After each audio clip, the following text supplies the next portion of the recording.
हमारी 4th chapter की case studies पे वीडियो है, यानी कि 4th चैप्टर की आखिरी वीडियो है।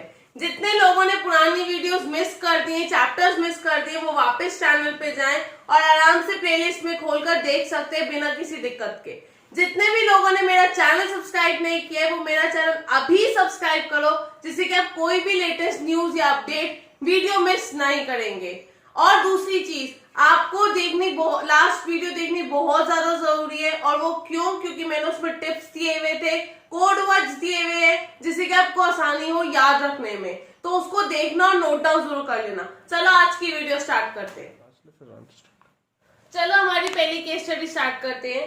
Priya Limited decides at the supervisory level on the job training methods and work oriented methods be used, while for high level management lectures and orientation programs be organized। यानी कि एक company ने decide किया कि supervisory level पे क्या होना, top level management, high level management क्या क्या करेगी। तो वेज बता रही है वो डील करने का। तो वो कौन सा प्लान होता है? वो होता है मेथड। और हम वो मेथड यूज करते हैं जिसमें टाइम, कॉस्ट और एनर्जी कम लगती है और एफिशिएंसी बढ़ जाती है। अगला question, Deepak a worker is given a target of producing 100 units of a product per day. Due to his habit of doing things differently, an idea struck him which would not only reduce the per unit cost of production but would also help in the production target of 100 units। अगर आपको याद आ रहा हो, अपनी videos बहुत ध्यान से देखी हो, तो आपको पता होगा कि यही सेम एग्जाम्पल मैंने आपको दिया था। कौन से प्लान में या कौन से लिमिटेशंस में दिया था? ये लिमिटेशंस था, इट रिड्यूसेस क्रिएटिविटी। बिल्कुल सही। क्यों? क्योंकि उसमें ये कहा गया था कि जैसा आपको बताया जाता है आपको वैसे करना होता है, अपना दिमाग नहीं लगाना होता। चाहे वो अपना ही दिमाग लगाने से आपको कॉस्ट ऑफ प्रोडक्शन क्यों ना अच्छा हो रहा हो, कम हो रहा हो, टारगेट बढ़ रहा हो, डजंट मैटर, लेकिन जैसे आपको बोला गया आपको वैसे ही करना है। तो वो क्या है? लिमिटेशन प्लानिंग का। It reduces creativity. अगला, an electronic company is facing a problem of declining market share due to increased competition from other new and existing players in the market.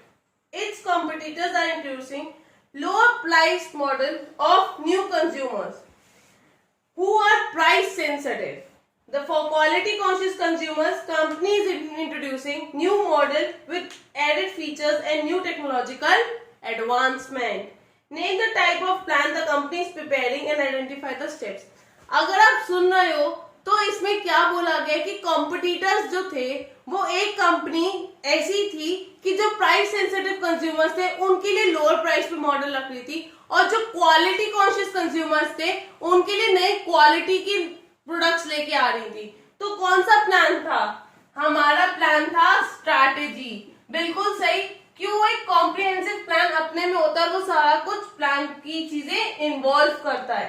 इसमें 3 स्टेप्स होते हैं। पहला था डिटरमाइनिंग लॉन्ग टर्म ऑब्जेक्टिव्स, जिसमें उसको ये determine करना था कि हाँ कैसे वो काम करेगा और किस हिसाब से करेगा, क्या गोल होगा जिससे कि वो अपने कॉम्पिटिटर्स के साथ डील कर पाए। उसके बाद था adopting a course of action. इसका मतलब ये है कि उसको नई टेक्नोलॉजीज लेके आनी थी जिससे कि वो अपने क्वालिटी कॉन्शियस कंज्यूमर्स को ज्यादा से ज्यादा अपने उसमें कर सके, यानी कि अपने कस्टमर्स बना सके जितना ज्यादा वो चाहते हैं। फिर तीसरा था एलोकेशन ऑफ रिसोर्सेज। इसका मतलब ये है कि उसको उस ऑब्जेक्टिव को पूरा करने के लिए जितने रिसोर्सेज नीडेड है उतने रिसोर्सेज उसको एलोकेट करने थे। तो बेसिकली स्ट्रैटेजी बनाई गई कि कैसे वो डील करेगा अपने कॉम्पिटिटर्स के साथ। फिर आते हैं अगले पॉइंट पे। A company is manufacturing garments, the manager wants to increase profits by purchasing new speed machines और इंक्रीजिंग द सेल प्राइस और using waste material in manufacturing stuffed toys. आपको ना जब ऐसे क्वेश्चंस आते हैं ना तो लाइंस बहुत ध्यान से पढ़नी होती हैं। अगर आप लाइन ध्यान से नहीं पढ़ोगे तो आप आइडेंटिफाई नहीं कर पाओगे कि क्या क्या चीजें उन्होंने बोली हैं। फिर he decided using waste material to increase the profit manufacturing stuffed toys। First था you have to identify the concept of management involve. ये तो बहुत बेसिक क्वेश्चन है, अभी यहाँ पहचाना बहुत इजी है। क्यों? क्योंकि अभी हम प्लानिंग चैप्टर करें तो हमें पता है कि कौन सा कंसेप्ट है मैनेजमेंट का, प्लानिंग। लेकिन एग्जाम में भी इसको पहचानना आना चाहिए। क्यों? क्योंकि पहले वो डिसाइड कर रहा है कि उसको क्या क्या करना है और उसके बाद उसने चूज किया कि हाँ वो ये करेगा। फिर नेक्स्ट है mention the steps involved in the above process by coating the lines from the question. अब देखो, अगर आपने क्वेश्चन ध्यान से पढ़ा हो तो आप कोट कर सकते हो कि हाँ ये स्टेप्स यूज हो रहे हैं इस लाइन के थ्रू। लेकिन अगर आपने ध्यान से ना पढ़ा हो, आपको वापस से बार बार पढ़ना पड़ेगा जिससे आपको आइडेंटिफाई कर सको कि हाँ यार ये स्टेप्स आए होंगे। तो इससे ध्यान से क्वेश्चंस पढ़ने होते हैं। पहला फर्स्ट क्या किया उसने? ऑब्जेक्टिव सेट किया। फाइन। अब इसका सेटिंग प्लानिंग प्रोसेस का कोड वर्ड क्या था? सेट डाई FDI। तो क्या किया? पहले ऑब्जेक्टिव सेट किया उन्होंने, क्या कि वो प्रॉफिट्स इंक्रीज करेंगे। तो वो लाइन क्या है? इंक्रीज प्रॉफिट, वो आप लिखोगे। फाइन। फिर सेकेंड पार्ट पे आते हैं। अब उसके बाद क्या आता है? डेवलपिंग प्लानिंग प्रीमाइसेस, यानी कि हम अजम्पशंस लेते हैं फ्यूचर के ऊपर। अब वो कैसे पता चलेगा? अगर आप ध्यान से देख रहे हो तो इसमें लिखा हुआ है making certain and evaluating assumptions for about future. तो हमने प्रीमाइसेस बना ली। उसके बाद थर्ड हमारा क्या था? Identify alternatives. तो कौन कौन सा अल्टरनेटिव्स उसने दिए हैं कि वो प्रॉफिट इंक्रीज करने के लिए यूज कर सकता है? पहला है कि सेल्स प्राइस बढ़ा लेगा, दूसरा है परचेज करेगा न्यू स्पीड मशीन, और तीसरा है कि वो वेस्ट मटेरियल यूज करेगा स्टफ टॉयज मैन्युफैक्चर करने में।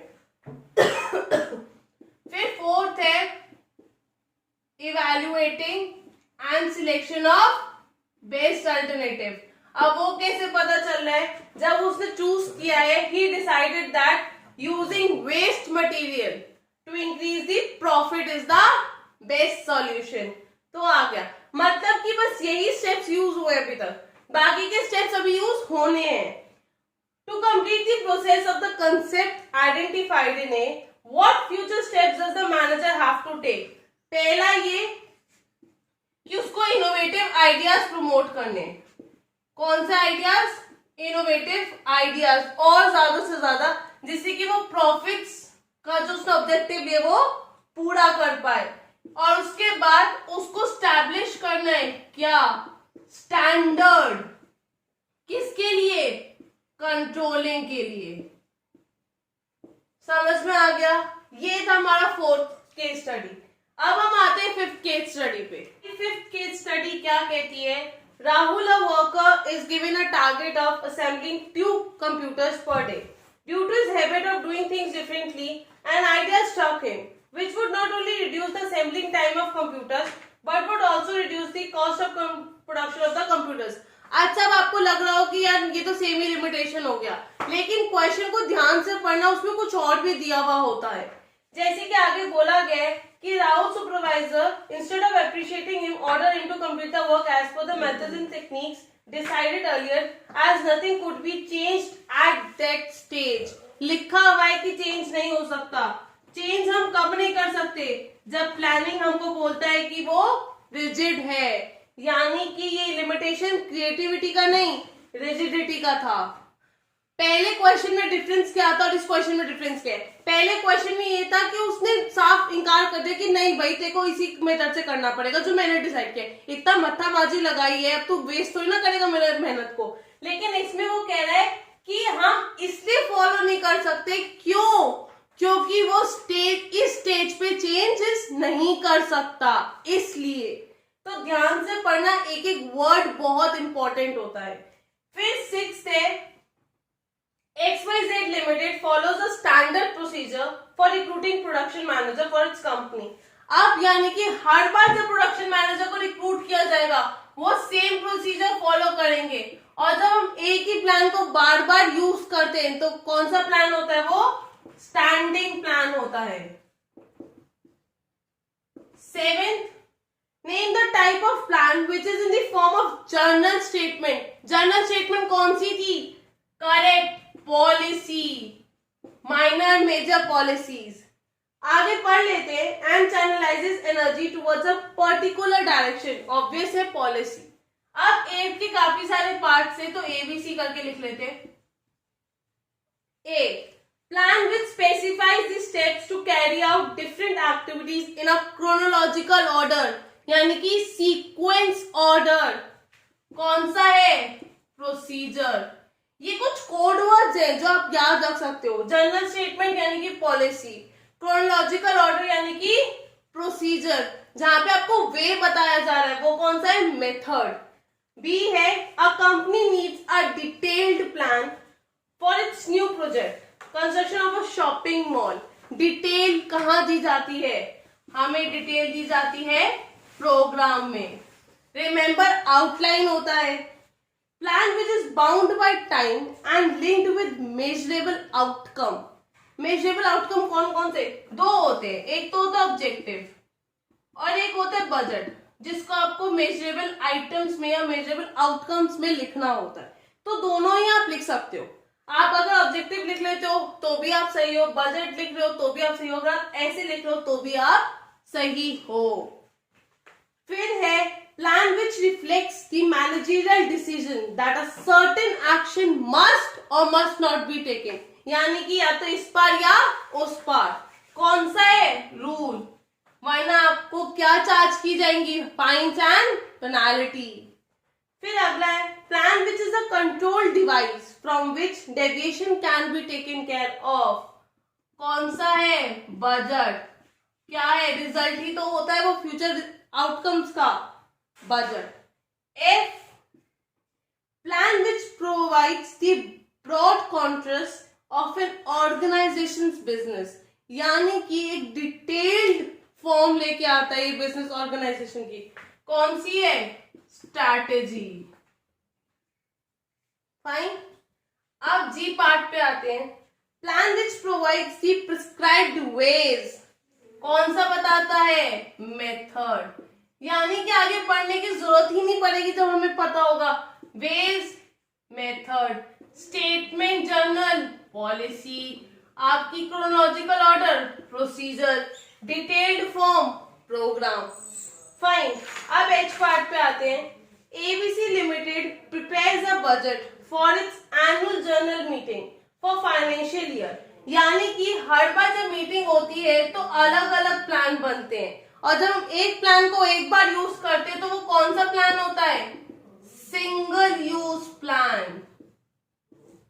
यानी कि आज हमारी ये केस स्टडीज थी जिसमें हमने हर तरीके के क्वेश्चंस कर लिए, उनकी लिमिटेशंस के ऊपर कैसे केस स्टडी आ सकती है, टाइप्स ऑफ प्लान पे कैसे केस स्टडी आ सकती है, फीचर्स पे कैसे केस स्टडीज आ सकती है।